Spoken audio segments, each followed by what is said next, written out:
Welcome to The Explainer. Today, we're going to talk about a really simple but honestly pretty challenging idea.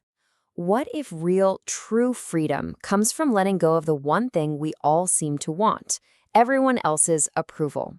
So, I want you to picture this with me. You're in a cozy cafe, it's raining outside, and it's getting kind of late. And you're just sitting there, wrestling with that feeling. You know the one?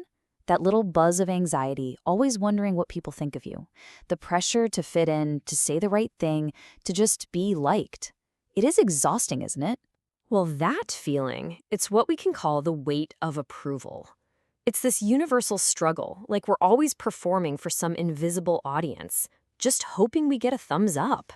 And right there, in that cafe, in that moment of just being tired of it all, this is the question that pops into your head. It feels so basic, so human. I just want to be liked. Is that so wrong? It's a really honest question, and it's pretty much the core of what we're talking about today. Okay, so now imagine a philosopher comes and sits down across from you.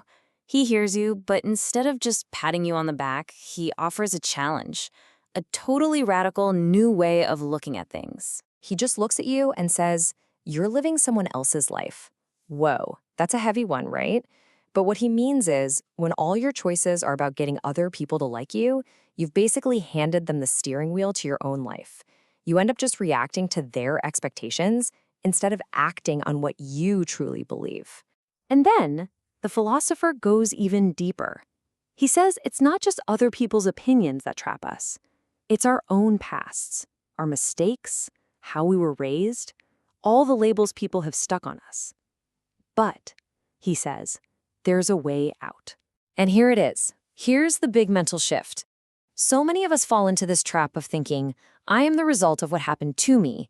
But the freedom he's talking about, it's in realizing that you are the result of the choices you make right now, today. Your past doesn't get the final say. The power is always in this moment. You get to be the creator of your life, not just a creation of your past. So, if freedom isn't about pleasing everyone, and it's not held back by our past, then where is it? Well, the philosopher's answer is the whole point of this explainer. It's found in having the courage to be disliked. Now, let's be super clear about what this means. This is not a license to be a jerk or to go around trying to make people upset. Not at all. It's about having your own internal compass, your own values, and having the guts to follow that compass even if you don't get a round of applause for it.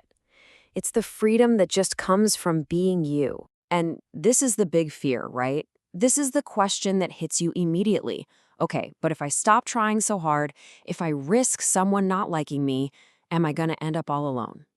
It's such a valid, real concern.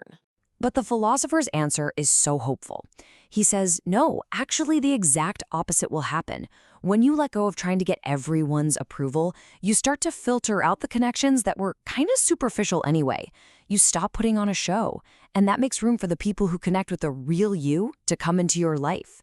And those connections, he says those are the only ones that are actually real. Hey, if this idea is clicking with you, it would be awesome if you could help us out.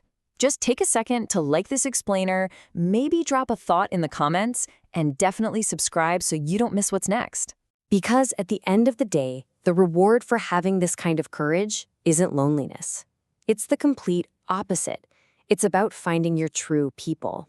But you know, the biggest reward isn't even external. It's not just about finding new friends. It's about what happens on the inside. It's about replacing that loud, anxious noise of, do they like me? With the quiet strength of just living your own truth. It's a kind of peace that doesn't depend on anyone else's opinion. So we're back in that rainy cafe, and after hearing all this, you're left with this one gentle question. And maybe you feel it too.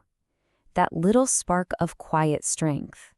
If you did, we'd love it if you'd like, comment, share, and subscribe for more explainers just like this one.